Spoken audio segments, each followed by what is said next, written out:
You want to start, and then I'll jump in after you with intros? Yeah, sure. I would love to hear more about you. I did some research on LinkedIn, so if you can tell us more, that would be amazing.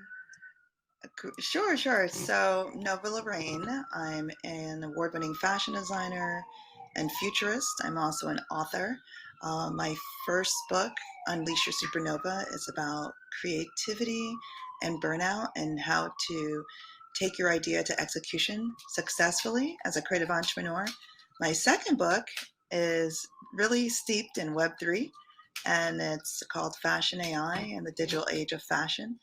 And it's a snapshot of where we are in the history of fashion, where fashion is intersecting with emerging technology and how technology is shaping the future of fashion. So beyond authoring books, I also speak internationally. I host stages. I'm a Web3 strategist and advisor. As of late, I've been doing a lot of workshops and training in Web3 and especially in AI. About outside of work, I'm a mom of four. I am from Jamaica, so I'm very much an island girl and love the ocean. And you can bribe me with dark chocolate pretty easily. So I think all of us. Huh? Those are some fun facts. Adriana, would you like to go next and introduce yourself? I Yes. know a lot about you. Exactly.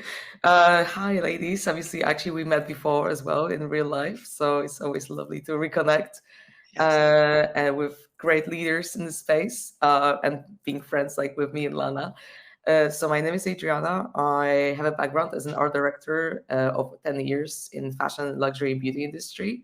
I entered the space around 2 years ago as an artist, as a fashion illustrator, being one of the leaders in the field. And then as I progressed in the space, I was very interested of learning more about digital fashion, which completely immersed me in the last year. And I decided to really dedicate my career path in this section, bringing on board, obviously, my experience from the Web 2 into digital fashion.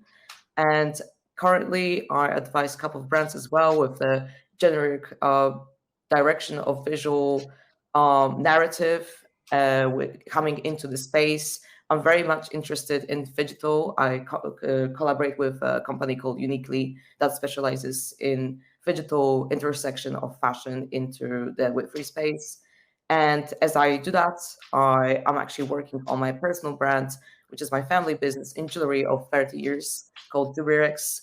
And I'm working on building this brand right now in the Web3 space and focusing on digital jewelry and also combining it with my art. I love it. We have a lot in common. I do like dark chocolate as well. I think we all do really a lot in the space, and it's really tough to select just few topics and like concentrate just like, oh, we are doing this because we are doing so many things. And hello, everyone. My name is Svetlana, but you can call me Lana or Svetlana as well. And I actually was a consultant before, and I worked with different brands as well as with fashion brands. However, since I started, I kind of got a little bit disappointed with fashion industry in general, as I think we all do. And we will skip a little bit of my personal journey. However, I discovered Web3 and I completely fell in love with the idea, with the values, and obviously with people around me and the artists and all the creative expression, and also how you can help each other, how you can grow together, because fashion is pretty different in this case. You don't help each other in fashion, you don't grow together, but Web3 has completely different values, which I'm really happy to share with all of you. And I started my company Honey as a creative studio, and in the beginning we were mostly focused on 3D production for different brands. Also, we were on the period of hype, so we will do like pixelated art, right, and many different items related to NFT. But then I'm coming with the fashion background, and I do really admire fashion, and for me it is art and artistic expression. So from 2021 we completely focused on fashion, and we became a creative fashion studio. And for now, we worked already with many brands, And this year we are more focusing on digital fashion movies, animations, and trying to transmit fashion emotions, because recently everything became so quickly, so quick, so fast, and we don't really experience fashion as a state of art. And what we try to do, we try to help fashion brands to digitalize the physical collections, but also transmitting some type of feelings or some types of emotions, including the music, trying to touch humans from different aspects. Because of course, if it's digital, you still lack many touch points with the item, because you cannot touch it, you cannot really like sense it, like feel it in different ways.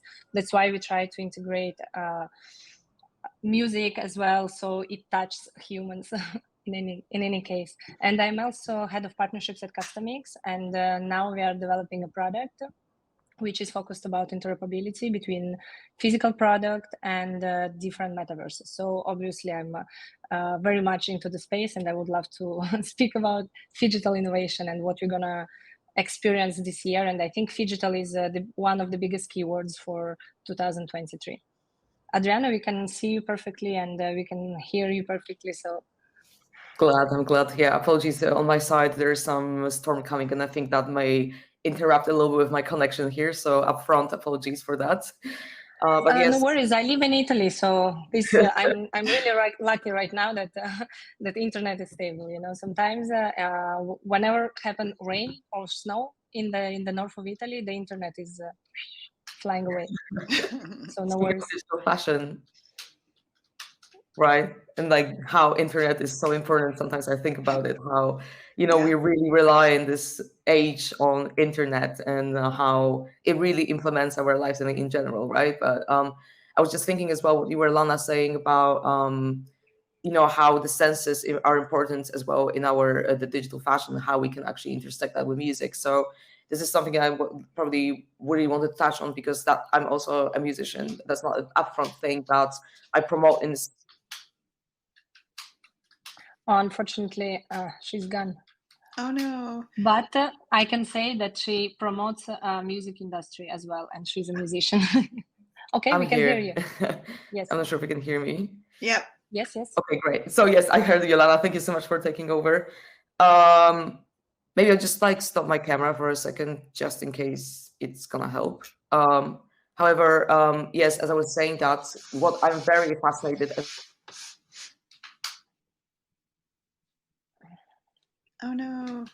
Yeah, well, unfortunately, I think.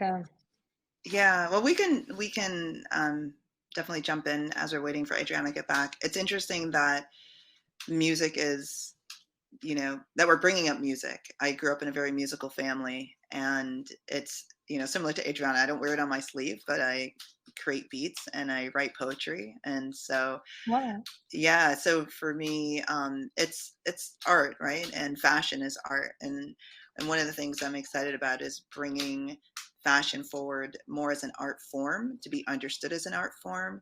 And with my background in psychology, I completely resonate with what you're sharing around emotions.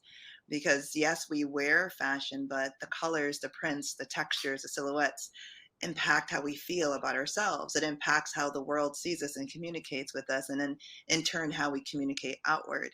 And so if we're more aware of how much clothing inspires our moods, and then how we can integrate these other mediums such as music into digital fashion, textures, things like that, prints, and other art forms, then we can elevate that space as well. And I completely agree with you, Adriana and Lana, that Phygital is the gap. It's not the gap. It's the glue that's going to allow for adoption. That's going to allow us to solve real problems in sustainability, allow us to scale in immersive environments, and then allow enterprises and independent artists and designers to find a new source of financial sustainability with what they love to do.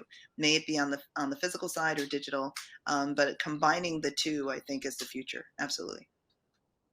Yeah, could not agree more. Especially, it has a very strong impact on storytelling of the brand. Even if you are going completely digital, you should truly pay attention to whatever you try to tell to people. And at times we can see many super ultra fast fashion brands are using terms sustainability terms in a completely wrong manner. So I'm not sure if you wanted Nova to touch on this topic.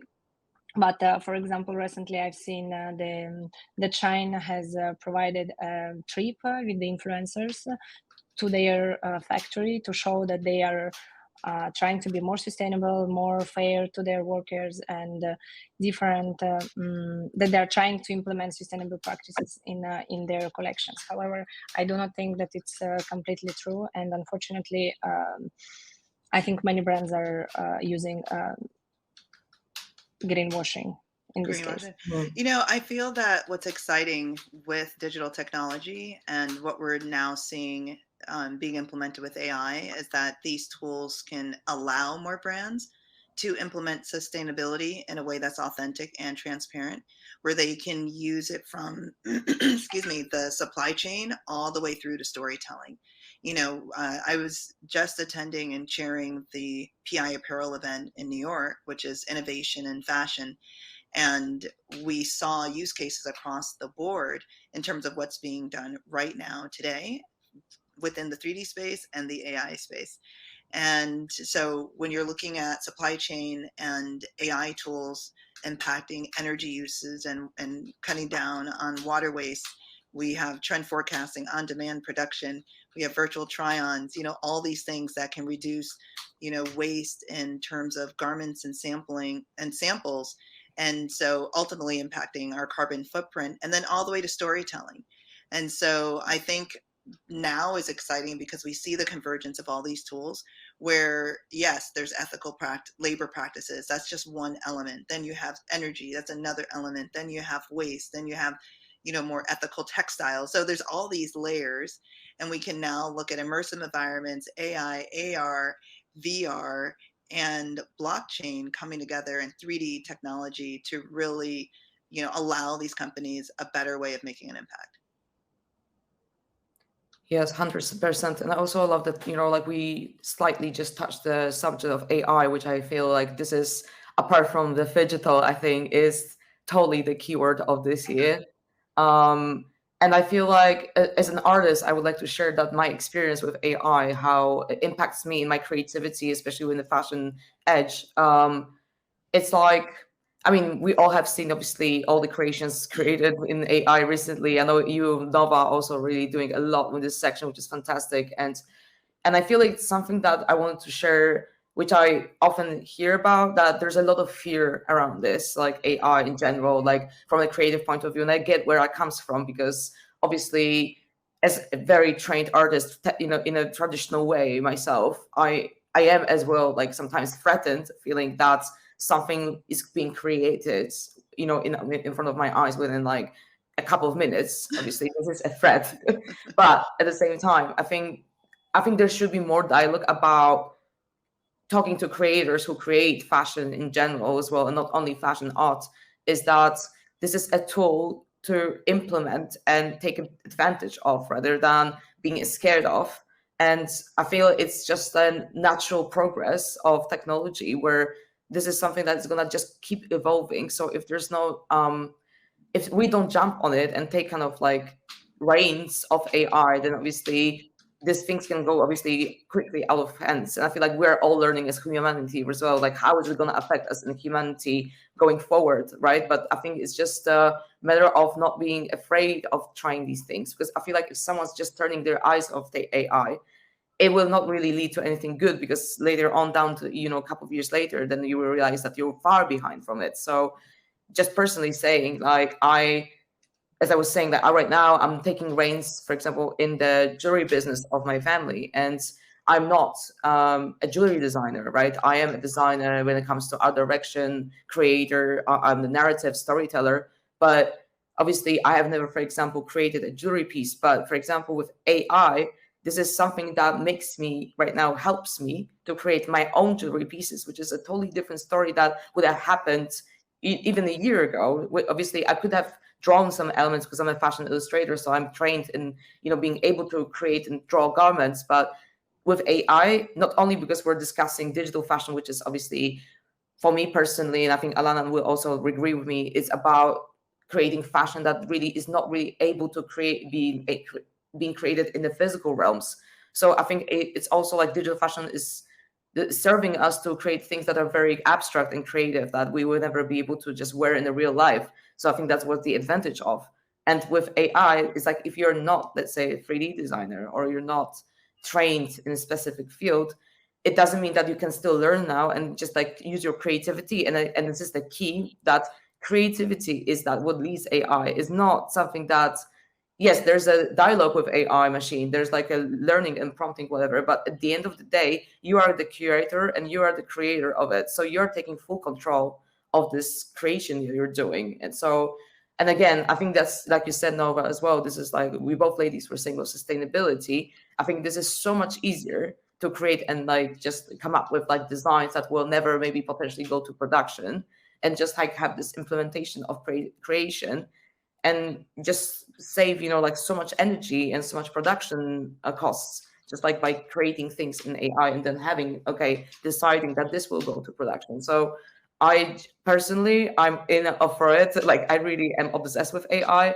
I also start to combine it now with my traditional artwork, and I want to see where it goes, because the whole brand I'm building is always leading as a top of the pyramid to my art, as like, this is what will come with it, the product, the physical, the digital product. So I feel like this is just a way of, like someone was saying just before, like the lady was on stage, that the future is now. Like, this is the way to act now and just create, because we can be the leaders and the creators of the future, which is obviously around the corner. So yeah. Yeah, I totally agree. We use, actually in our company, we use AI on a daily basis, of course. I think as many other companies in the world, because there are so many different types of AI. However, of course, we have to be conscious about what we are inputting, but it's completely other topic. I just wanted to say that we actually, like, what makes me more curious about this is how we can actually create different patterns and experiment with materials. And sometimes it's something what my team or me never ever thought about, and then we can produce it in the physical world as well, because you try to experiment with the materials and ask AI for different variations of that material you already created, and then you can physically produce that. I think it's really something incredible, and technology is moving really, really, really fast forward with us. But I think, Nova, I have a really nice question for you. What do you think, what is the skill gap in fashion, and how do we prepare next generation for that? Yeah, I love that question. We're talking about AI, so I'll start there. Exactly. I would say, seeing how quickly things are moving forward, and I just did a podcast for AI for creatives, and we were talking about jobs. In just a few years, we'll see a loss of 84 million jobs, but a gain of 97 million. And so then we have to ask ourselves, well, what are those jobs? Which of those jobs will be within the fashion industry, and what are we going to be looking for? To Adriana's point, we're still the creative directors, we're still the editors, we're still the visionaries. We're bringing our cultural perspectives, our backgrounds, our emotions and our experiences into these creations. AI is taking direction. They're pulling from what already it pulls from what already exists, where we can imagine something that has never been done before and use AI as a springboard. So I think understanding the generative AI platforms, playing with several. Obviously, there's the main ones such as your ChatGPT and your Midjourney and Dolly, your Stable Diffusion, and there's many iterations of those.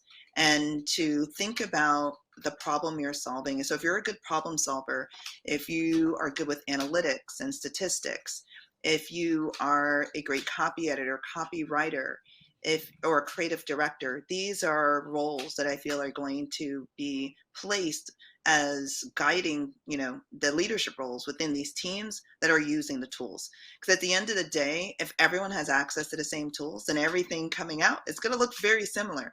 So how do you differentiate your work from someone else's work, and you're going to have to either create your own APIs and platforms, and or use several tools, as Adriana was saying. Combine multiple tools to create something unique. So creative skills, continuing to develop those areas, and of course, understanding the engineering. I don't even like using that word because it scares away, a lot of people if they feel like they're not hardcore techies or science individuals, but being a great communicator.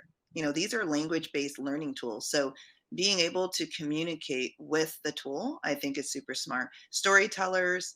And then in terms of 3D design, I know, Lana, you're working a lot with 3D design. So understanding, your browseware, your Clo 3D, your Adobe Substance 3D, and then the AI tools that are complementing those, such as a La La Land, because you're going to see the combination of 3D immersive design with AI.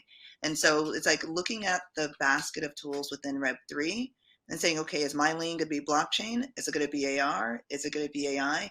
Or am I going to learn multiple tools and combine that? But I think that you have to have at least one of those lanes moving forward and combining that with a traditional, training, such as technical design and fashion, or fashion illustration, or maybe doing it on CAD or pen and paper, but adding those additional tools on top of your traditional training set and skill set.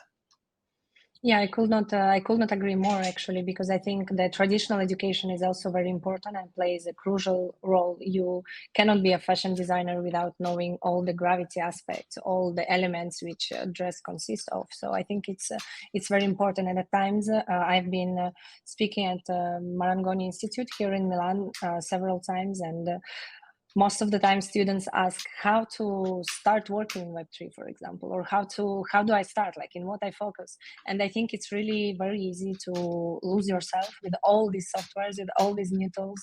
And I think the most important thing is just to focus on one vertical. So for example, if you are just starting to learn about different softwares, I will definitely recommend to focus, for example, on Clo 3D, or just on Blender, or just on Maya, on one software at a time, and then learn others. Because if you are pretty scalable at one software, others will be also easier for you, because you already know how it works, how this industry works, which buttons to click, and it's going to be definitely much easier. But at times I also understand that it can be overwhelming to know everything, to hear about everything. And as I know, we are all in this space, and sometimes we don't sleep enough. My doggy came to participate with me in this space. I love it. Yeah, she's also female, so we have to bring her on board.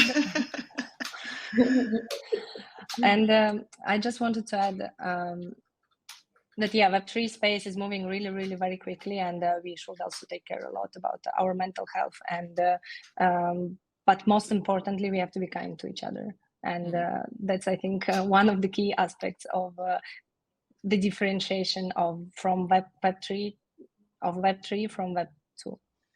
Adriana, do you have something to add? Oh, sorry. 100% agree with you on kindness and being nice to each other. And I think that's one of the, well, I would say, key elements to what makes me so excited about Web3 so far, is like that I've met incredible people, including yourselves, and it's just something that keeps growing, because I just literally feel like I also have, stories of horror sometimes of the, hard relationships in the work in, like in fashion industry. So it's always been sometimes like, a bit disheartening sometimes to see how people, especially women, towards each other can be so destructive and not supporting each other. So this has been like a real breath of fresh air, to be honest, when it comes to Web3 and digital fashion, because people are very supportive. And I'm very glad of all the people who actually also helped me on the way, or who have inspired me, or have not been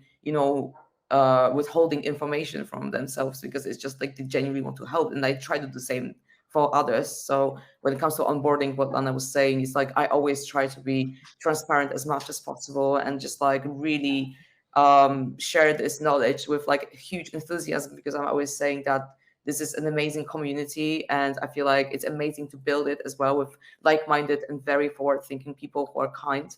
So I really hope this stays the same when it comes to like coming years.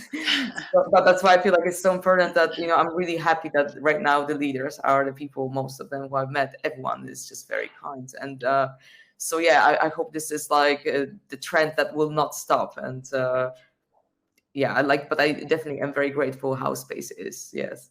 Yeah, I Yeah, love that. exactly. It's another keyword is community. Yes, Yeah. definitely. Yeah, I love that we're having the conversation about well-being, because if we aren't at our best and fullest, we can't create. And we're all here are creators and innovators and, you know, risk takers and entrepreneurs. And so for us to be able to put forth the best solutions, we need to have that healthy mindset. And I feel like this is a conversation that's happening more and more in Web3 than it has in Web2. And Web2 was sort of, you know, behind the door, over here, really quietly. And in Web3, it's more out loud that we have to focus on our well-being. And it's something that I talk about a lot in Unleash Your Supernova. And it's something I'm putting forward with my creations with the House of Nova, where it's using fashion and art as a means of transformation, as a means of raising consciousness, as a means of filling your heart, you know. And when we're intentional, then we can create those positive changes. And you mentioned community. Yes, yes, yes. Like this, you know, community, collaboration, co-creation, right? Like, it is such a fun time, and I absolutely agree with you, Adriana. Hopefully, as leaders, we continue to mold and shape the space to still have like the big 3 C's, because it's key. You know, I mean, look how far we've come in such a short amount of time, and it's because of that. It's because of communities like Women of the Future. It's because we're coming together and supporting each other and collaborating with each other and co-creating, you know, for the good of our communities, for the good ultimately of humanity. And so we as leaders and innovators have to kind of like put the stance down that no, this is the way it's going to be. Even as it grows, this is it. Yeah, totally agree. And I think it's amazing that we all share the same values. That's what was discussed in the beginning about the Web3, that I got so passionate about it because I met people like me, and they also were so sad about the traditional environment, and they didn't want to work at the normal jobs, you know. And this how we got connected with Adriana. We had some online talks, but the first minute we met in like physical world, we just like hugged for, I don't know, for all the time. So that's incredible. And actually, the fun fact is that Honey as a brand started with the community at first place. And in the beginning, we called it audience on Instagram, right? Like followers on Instagram.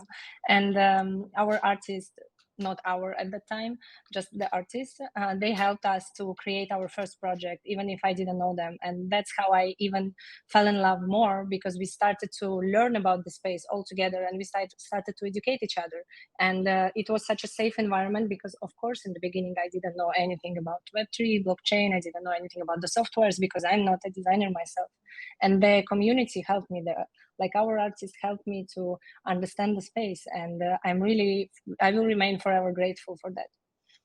I love that. I love that. I think we should all, the 3 of us, like get together after this and This find a what I way to thought. collaborate. And so we could come back with a story on how the 3 of us met here and how we're coming back to share something that we've done together. Because that's the spirit of Web3. And, you know, in fashion, we see these different industries merging. And that's also the future, is this multidisciplinary, cross-disciplinary future of industries. And that's how it should always be, right? Where you have multiple individuals and talents and mindsets and perspectives coming to the table to solve a problem. So I'm really excited in terms of where fashion's going. Me too. And of course, it's in our hands to make it better, to contribute to the sustainable production practices, also to fair rates and female empowerment as well. And I'm really glad we are taking part of this initiative. And I'm definitely going to have a look on 100 females to see who else is trying to change the world, because it's not a really easy task. That's right. Would you like to add some last thoughts? It's a good direction. What did you say, Adriana? Sorry? I just said that I think we're on the right track, though. Like as we speak, and I feel like there's a positive energy around this. So yes. Yes. Yeah, we should connect definitely. Maybe get a coffee. I would like to just some last thoughts on my part. I love the comment about, picking a tool that you want to start with. If it's in 3D design, a Blender, a Maya, Clo 3D, a Browseware, just start. I think that's super key. And find, similarly with generative AI, find a tool that you like as well, because once you start with one and you learn how to communicate with the tool, and you then can apply that to another generative AI tool. And, it could be text to art, it could be text to video, it could be text to text, whatever your prompts or whatever the output is that you're looking for, but just start somewhere and move from a space of abundance. Like we talked about, initially having fear as creatives, and we don't want to replace ourselves with these tools, but participating, understanding how they work, seeing that they're not the end all be all, seeing the challenges that they're still presenting and that they're not perfect, allows us to be able to shape them and guide how these tools continue to impact us in our industries, so we can have a voice because we understand how the technology works. So just getting involved, using the technology, being familiar with it, and then have these conversations that we're having now out loud around mental health, around well-being, around ethics, around sustainability. So the tools, we're not just creating in this bubble, we're actually creating with purpose, so it actually creates a positive impact at the end of the day.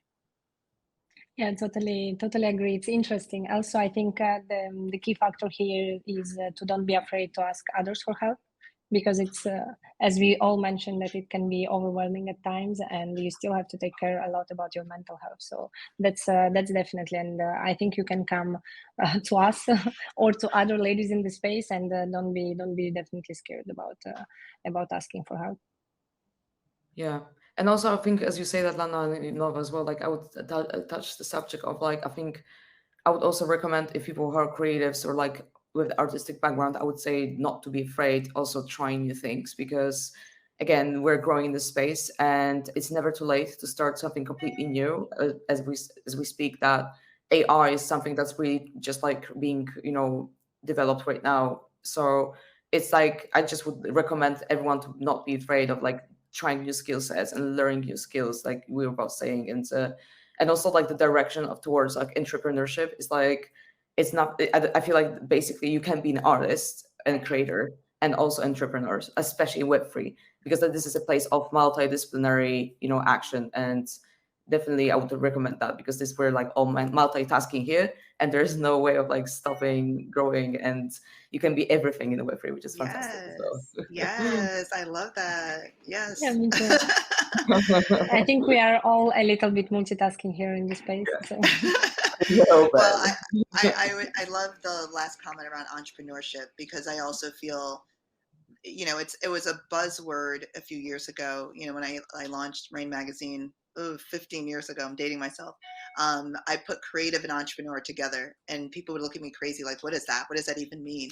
And it was so intuitive for me. I'm like, what do you mean? You're an entrepreneur and you're creative, like creative entrepreneur. But to see it come full circle and to see that, the creative economy, how much this technology paradigm shift is dependent on the creative economy and dependent on creative entrepreneurs to really drive it forward, is super exciting. And to see more women participate in this journey as well is really inspiring. So again, I'm going to challenge all of us to find a way to connect, so we have a success story to continue to share and inspire other females and entrepreneurs that are, taking this chance on this new adventure called Web3. definitely, definitely. So I think we've wrapped up all of our questions, and I want to thank our audience for joining us. We are going to have another exciting panel. So if you need to take a tea break, go grab some tea, refresh your coffee cup, grab a cookie or some berries. We have Roxana coming up at just 10 minutes after the hour. So you have a few minutes to stretch, do a little bit of yoga, meditate, and then come back and hear another exciting informational session led by Roxana. And that again will be at just 10 minutes after the hour. So we'll see you back in about 8 minutes. Thank you so much. Lana, Adriana, I'm excited for our conversation, and I'm just putting it out there. collaboration. And I want to thank Women of the Future as well for having us and continuing to inspire so many women and recognize so many women around the globe for their innovation and their leadership and their growth mindset. So thank you, Women of the Future, for having us as well. And Thank you for so much. connecting all of us together. Thank you, Yes. everyone. Thank you, Thank Lana. Lovely talking to you also. Thank you so much, everyone who tuned in as well. Thank you. Thank Thank you. you. And stay tuned Bye. for Roxana, everyone.